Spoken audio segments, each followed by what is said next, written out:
Hello friends, मैं Ajit Yadav deep dive पर आपका स्वागत करता हूं। आज हम चर्चा करेंगे हिंदू धर्म ध्वजरक्षक महान योद्धा छत्रपति शिवाजी महाराज के बारे में।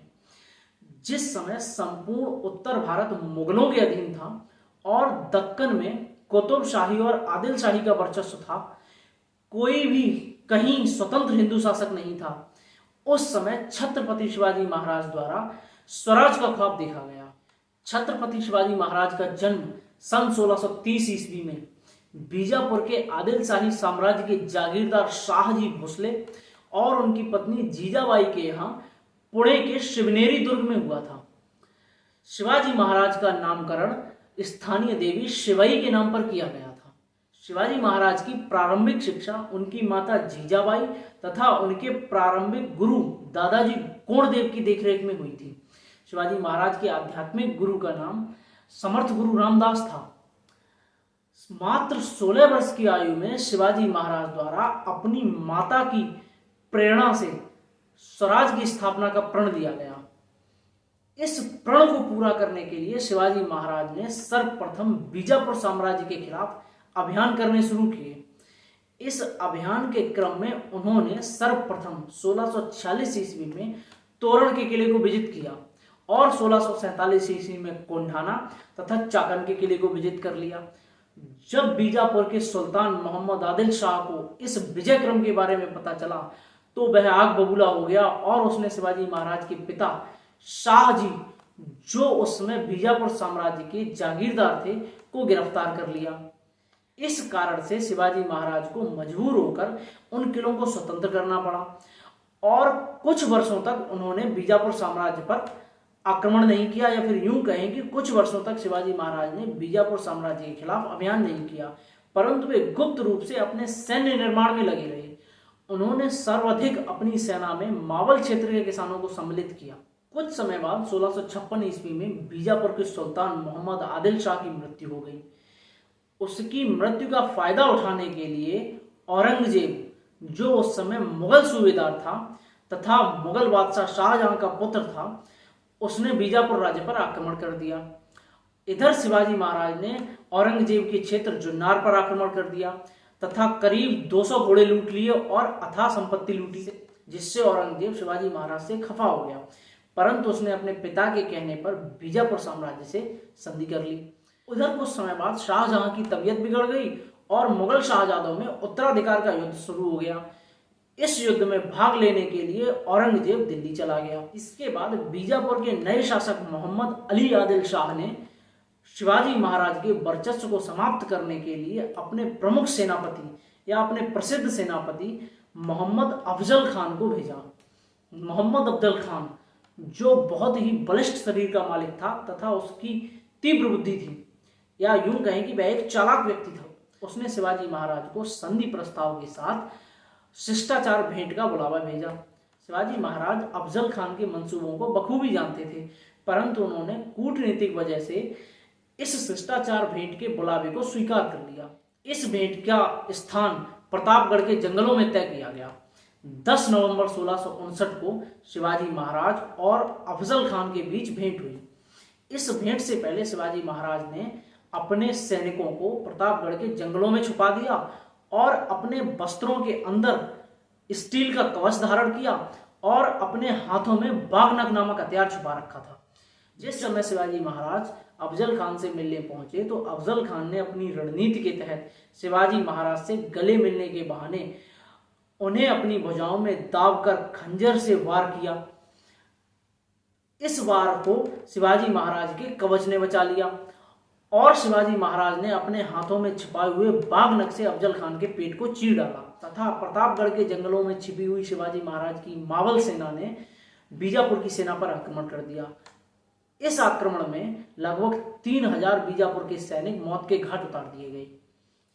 उधर औरंगजेब उत्तराधिकार के युद्ध को जीत चुका था और शिवाजी महाराज द्वारा उसके क्षेत्र जुन्नार पर आक्रमण करने की वजह से वह पहले से ही शिवाजी महाराज से खफा थे। इस वजह से उसने दक्कन को जीतने की नीति और शिवाजी महाराज के वर्चस्व को खत्म करने के लिए अपने मामा शाइस्ता खान को दक्कन का मुगल सूबेदार बनाकर भेजा। शाइस्ता खान ने आते ही शिवाजी महाराज के ठिकानों पर आक्रमण करना शुरू कर दिया। कुछ समय बाद शाइस्ता खान ने शिवाजी महाराज के राज्य के प्रमुख केंद्र पुणे पर आक्रमण कर उस पर कब्जा कर लिया। इससे क्रुद्ध होकर शिवाजी महाराज ने अर्धरात्रि में शाइस्ता खान पर आक्रमण करने की नीति बनाई। इस नीति के तहत शिवाजी महाराज द्वारा अर्धरात्रि में शाइस्ता खान के आवास पर आक्रमण किया गया। इस आक्रमण में शाइस्ता खान का पुत्र मारा गया तथा उसे अपनी हाथ की 4 उंगलियों से हाथ धोना पड़ा।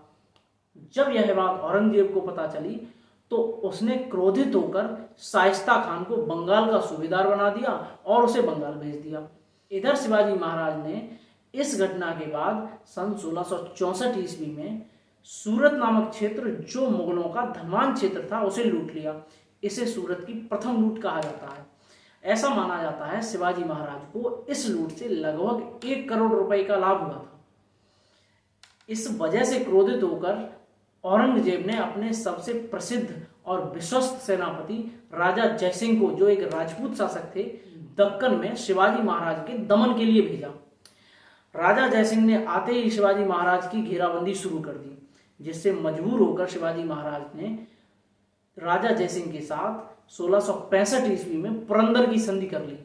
इस संधि के तहत शिवाजी महाराज को अपने 35 किलो में से 23 किले मुगलों को देने थे और आगरा दरबार में अपनी उपस्थिति दर्ज करानी थी।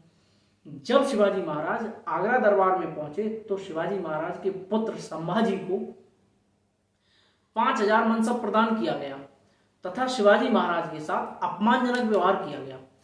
इस अपमानजनक व्यवहार से क्रोधित होकर शिवाजी महाराज ने औरंगजेब के भरे दरबार में अपना आक्रोश जाहिर किया। जब औरंगजेब ने यह देखा तो उसने शिवाजी महाराज को आगरा के जयपुर महल में नजरबंद कर दिया, परंतु शिवाजी महाराज अपनी रणनीतिक शक्ति और तीव्र बुद्धि की वजह से कुछ समय बाद ही जयपुर महल से भागने में सफल रहे। इसके बाद शिवाजी महाराज ने दोबारा मराठा सेना का नेतृत्व संभाला और 1670 ईस्वी में सूरत को लूट लिया। इसे सूरत की दूसरी लूट कहा जाता है। औरंगजेब अपने संपूर्ण जीवन शिवाजी महाराज को परास्त करने का ख्वाब देखता रहा, लेकिन उसका यह ख्वाब ही रह गया। सन 1674 ईस्वी तक शिवाजी महाराज के अधिकार में दक्कन का एक बड़ा क्षेत्र आ चुका था।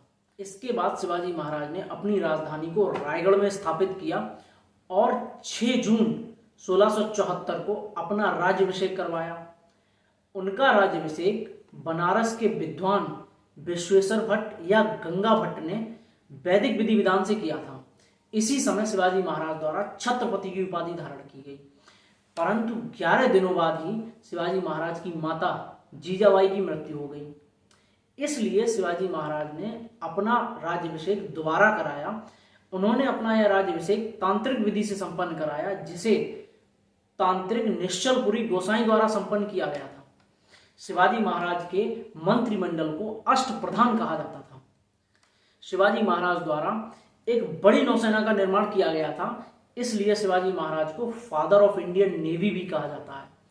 शिवाजी महाराज ने अपना अंतिम अभियान जिंजी के सिद्धियों के खिलाफ 1678 ईस्वी में किया। उन्होंने जिंजी पर आक्रमण कर उस पर अपना अधिकार कर लिया। शिवाजी महाराज ने अपने राज्यकाल में मुगलों का सफल प्रतिरोध किया था। उनके द्वारा रखी गई इस मजबूत नींव की वजह से उनके उत्तराधिकारियों ने मराठा साम्राज्य के भगवा ध्वज को सिंधु नदी के दक्षिण तक गाड़ दिया। 3 अप्रैल 1680 को एक लंबी बीमारी की वजह से रायगढ़ के दुर्ग में शिवाजी महाराज की मृत्यु हो गई। इस तरह एक महान योद्धा जो अपने संपूर्ण जीवन सूर्य की तरह चमका, अस्त हो गया था। शिवाजी महाराज के बाद उनकी पत्नी पुतलीबाई उनके साथ सती हो गई। तो शिवाजी महाराज के बाद उनके उत्तराधिकारी संभाजी महाराज नए छत्रपति बने तथा मराठा साम्राज्य को नई ऊंचाइयां प्रदान की। आज के लिए बस इतना ही। अगर आपको यह जानकारी रोचक लगी हो या पसंद आई हो तो चैनल को लाइक कीजिए, सब्सक्राइब कीजिए और जानकारी को शेयर कीजिए। तब तक के लिए धन्यवाद।